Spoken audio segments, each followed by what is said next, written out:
"Sir, this woman was here yesterday. The millionaire froze because his wife was dead." The words came out of nowhere, spoken by a small girl whose innocent voice cut sharply through the quiet of the early morning. Alexander Reed froze in place. His wife was dead. Just days ago, he had been here, standing at this very grave, feeling the weight of an impossible loss. The cemetery stretched before him, shrouded in a thick morning mist that clung to the ground like a living thing. The fog weaved among gravestones and hidden paths, turning familiar places into ghostly, unrecognizable shapes. A chill clung to the air, mingling with the earthy scent of wet soil, moss, and fallen leaves. The first rays of sunlight barely pierced the gray haze, splintering it with faint golden streaks, illuminating the polished marble of his wife's tomb. Alexander's heart constricted as he looked down at the freshly carved slab. The letters spelling Isabella Reed seemed permanent, final, a sentence of grief he could not escape. Every rustle of a leaf, every faint creak of a branch sounded like a whisper of her absence. The memory of her laughter, the sound of her footsteps echoing through their home, the warmth of her hand in his, all had vanished into the cold stillness of death. Nearby, a small figure wandered between the gravestones. Clara, a little girl with dark braids and wide, curious eyes, paused mid-step. She pointed toward a narrow alley that disappeared into the fog. "Sir," she said, voice trembling slightly with awe, "this woman, she was here yesterday." Alexander's chest tightened. He tried to calm himself, convincing himself that it was a trick of light, a figment of imagination, a child's overactive mind. But the words sounded real, undeniably so. The hairs on his arms stood on end. Slowly, he lifted his head, scanning the cemetery, tried to catch the sound of footsteps, the swish of clothing. But there was nothing, only silence. "How can this be?" he whispered to himself, his voice trembling. "She's dead. She's gone." A mixture of fear and curiosity drew him forward. Step by step, he moved along the carefully tended paths, past frost-dusted shrubs, gravestones glistening with dew, and benches abandoned to the mist. The cemetery, a place of final rest, seemed alive, whispering secrets of the past, echoing stories of loss and survival. Hours, it seemed, could have passed in the time it took him to walk through quiet alleys before he stumbled upon something unusual. Hidden behind an overgrown thicket of ivy and tall, stoop trees, he found an old garden long abandoned.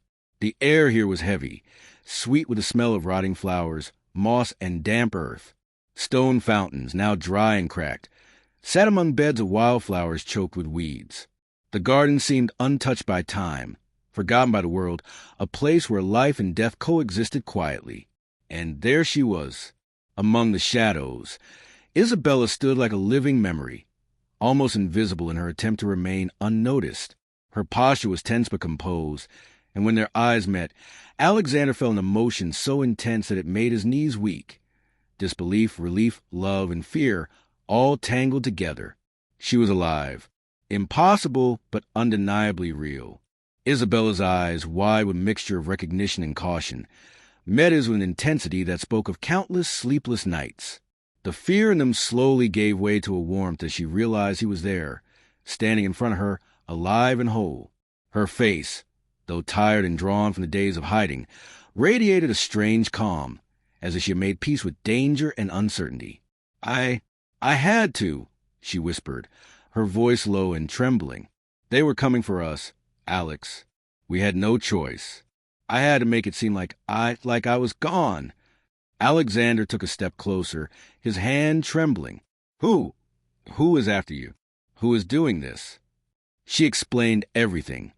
The threats that had followed them for months, the shadowy figures intent on ruining their lives, the secret orders that had forced her into hiding. Every word poured into him like a river, and with each revelation, the tension in his chest eased slightly. Relief and joy mingled with fear, creating a cocktail of emotions that left him dizzy and exhilarated all at once. "I faked my death," Isabella said, her voice breaking with emotion. "I had to disappear. They would have taken everything from us, our lives, our love, even our happiness." Alexander's mind struggled to process the truth. For days he had mourned her, had walked the halls of their mansion haunted by silence and memories, had stared at her empty chair at breakfast, her wardrobe untouched, her favorite books gathering dust. And now, here she was, standing alive, whole, trembling yet defiant. "I never stopped looking for you," he whispered. "Not for a second. I couldn't believe it. I wouldn't." Together, they stepped deeper into the hidden garden, speaking in hushed tones, sharing everything they'd endured during her absence. Alexander learned how Isabella had moved from safe house to safe house, how she had relied on anonymous allies, and how she had always kept an eye on him, ensuring he was never targeted while she disappeared into shadows. As the morning wore on, their fears slowly gave way to careful planning. They needed to confront those who had tried to destroy them, to neutralize the threats that had haunted their lives. The danger was real, but they were not helpless. They mapped out their strategy, tracing connections, identifying allies and enemies, and preparing for a confrontation that would ensure their safety. Days turned into weeks as they executed their plan. They faced intimidation, threats, and near captures, but their bond only strengthened. Every challenge, every shadowed figure that lurked around corners, only brought them closer. They discovered that the conspirators were powerful but not invincible, and with patience, intelligence, and courage, they dismantled the network of danger piece by piece. Finally, the threat was gone. The shadows that haunted them dissipated, leaving space for healing, for rebuilding, for love. Alexander and Isabella returned to the cemetery, not in mourning this time, but in quiet triumph. The marble grave no longer symbolized despair. Instead, it was a monument to resilience, a reminder that love could survive even when tested by death and danger.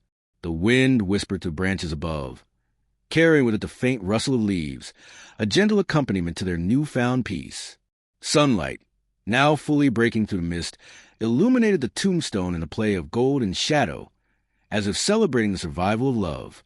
Alexander took Isabella's hand in his, feeling the warmth, the reality, the irrefutable truth that she was alive, real, and ready to face the future with him. "We've survived," he said softly. "We've come through everything together." She smiled, leaning her head against his shoulder. "And we'll survive whatever comes next. We're stronger than any danger, any threat. We're together." Weeks passed, and life slowly returned to a semblance of normalcy. The mansion, once filled with the silence of loss, now echoed with laughter, whispers, and the soft, comforting presence of Isabella. Alexander found that every corner of the house, every familiar object, now held a deeper significance. Where he had once felt absence, he now felt gratitude. Where he had feared shadows, he now felt protection. And where he had mourned a loss, he now celebrated life. They took long walks together, sometimes returning to the hidden garden where they had first reunited. The place, once overrun with neglect and shadow, seemed alive now with memories, a testament to survival, hope, and the endurance of love. Flowers had begun to bloom again, the fountains repaired, the pathways cleared. The garden, like their hearts, had emerged from darkness into light. Alexander and Isabella knew that danger could always return, but the memory of their ordeal had given them a new strength. They had faced fear together, had navigated deception, and had discovered that love, when tested, could withstand even the harshest trials. Their bond was no longer fragile or tentative. It was unbreakable. One evening, as the sun dipped below the horizon, casting the sky in shades of crimson and gold, Alexander and Isabella stood at the cemetery again. The air was still, the world quiet, the gravestones bathed in the fading light.